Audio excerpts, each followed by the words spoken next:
দেশের নাগরিকদের অনেকেই গর্ব করে বলেন, এই দেশের রাস্তা, হাসপাতাল, স্কুল আমার টাকায় হচ্ছে, কারণ আমি ভ্যাট দিই। কিন্তু অনেকে আবার এই ভ্যাট দিতে চান না। ভ্যাট আদায় প্রক্রিয়াও আছে নানা সীমাবদ্ধতা। যে টাকায় দেশ চলে, সেই ভ্যাটের বিদ্যমান জটিলতা কিভাবে কমানো সম্ভব? ভ্যাট হলো মূল্য সংযোজন কর, যা পণ্য বা সেবার উৎপাদন ও বিক্রয়ের সময় আদায় করা হয়। দেশের আয়ের একটি গুরুত্বপূর্ণ অংশ, যা সরকারের বার্ষিক উন্নয়ন পরিকল্পনা, শিক্ষা, স্বাস্থ্য, অবকাঠামো, সামাজিক নিরাপত্তা, কৃষি, বিদ্যুৎ ও শিল্প খাতে ভর্তুকি প্রদানে ব্যবহার করা হয়। তবে বাস্তবে ভ্যাট আদায়ের প্রক্রিয়া খুব সহজ নয়। ওই ক্ষেত্রে আমার মনে হয় যে ভ্যাট এটা নাম হলো মূল্য সংযোজন কর, এবং এই মূল্য সংযোজন করের দ্বারাই বিভিন্ন দেশ, বিভিন্ন রাষ্ট্র তাদের আর্থিক উন্নতি অনেক বেশি সামনে নিয়ে গেছে, এবং সেখানে উন্নত বিশ্ব বাদ দিলেও দেওয়ার জন্য যে প্রামাণ্য চিত্রচিত্র দেখলেন আপনারা, কনজিউমাররা ব্যাট দেওয়ার জন্য প্রস্তুত থাকতে হবে। At the same time bat collect করার পরে আপনার without having it recorded in the proper documentation, ওরা হয়তো রেভিনিউ ডিপার্টমেন্ট সেটা পাবে না। আমি ব্যাট কালেক্ট করলাম আপনার কাছ থেকে, কিন্তু আমি সেটা দিলাম না।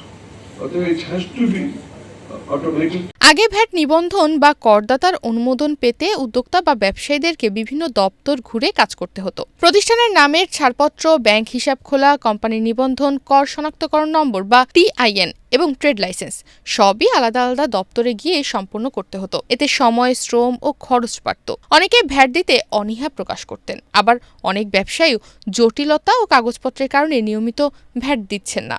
আমাদের ট্যাক্স সিস্টেমে আরো স্ট্রাকচারাল সমস্যা আছে, তারপরে হচ্ছে সিস্টেমের কতগুলো সমস্যা আছে, সেগুলোর সমাধান করতে হবে আমাদের সামনে।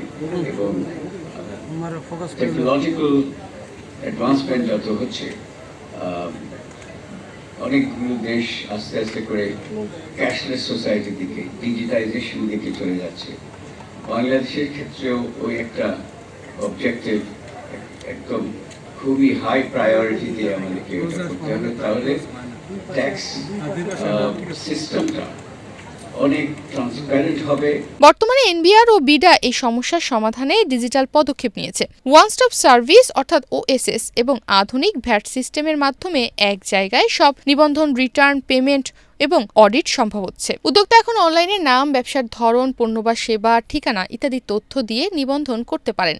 একবার নিবন্ধিত হলে একই ড্যাশবোর্ড থেকে ভ্যাট রিটার্ন দাখিল, অনলাইন পেমেন্ট, রিফান্ড এবং অডিট সুবিধা গ্রহণ করা যায়। ভ্যাট আদায়ে জটিলতা কমানোর জন্য কিছু গুরুত্বপূর্ণ উদ্যোগ গ্রহণ করা হয়েছে এখন। অনলাইন নিবন্ধন এবং রিটার্ন দাখিল, যা সময় সাশ্রয় এবং ভুলের সম্ভাবনা কমাচ্ছে।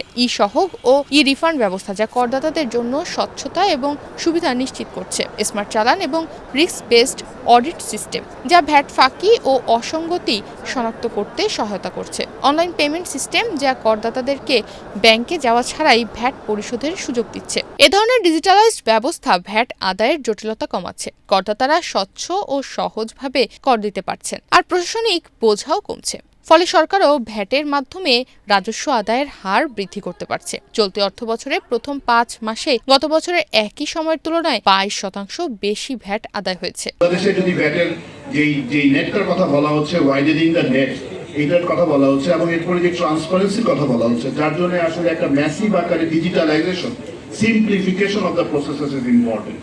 এন্ড এইটার জন্য আমরা গত 1 বছরে দেখেছি যেভাবে এনবিআর ডাইনামিক ওয়েব পোর্টাল তৈরি করেছে, অনলাইন ভ্যাট প্রজেক্ট নিয়েছে, পেমেন্ট অফ ভ্যাট করেছে, 100% online income tax return submission করেছে। এগুলো শুধুমাত্র 1 বছরের জন্য না, এগুলো কিন্তু সামনের যেই আমাদের যে ভ্যাটের মাধ্যমে দেশের উন্নয়নে কাজ করা। ভ্যাট আদায় কেবল সরকারি রাজস্ব বৃদ্ধির জন্যই নয়, দেশের অর্থনীতিকে মজবুত করার জন্য অপরিহার্য। শক্তিশালী ও দক্ষ ভ্যাট ব্যবস্থা নিশ্চিত করতে এনবিআর এর প্রচেষ্টা একদিকে যেমন করদাতাদের জন্য সুবিধাজনক, অন্যদিকে দেশের আর্থিক ভিত্তি শক্তিশালী করছে। এ প্রক্রিয়ায় ভোক্তা, ব্যবসায়ী এবং শিল্প মালিক সকলের যুগোপযোগী সহযোগিতা থাকলে ভ্যাট আদায়ের জটিলতা আরও কমানো সম্ভব হবে এবং দেশের অর্থনীতি আরও স্বচ্ছ ও কার্যকর হবে। তনিমা রহমান, বাংলাদেশ প্রতিদিন।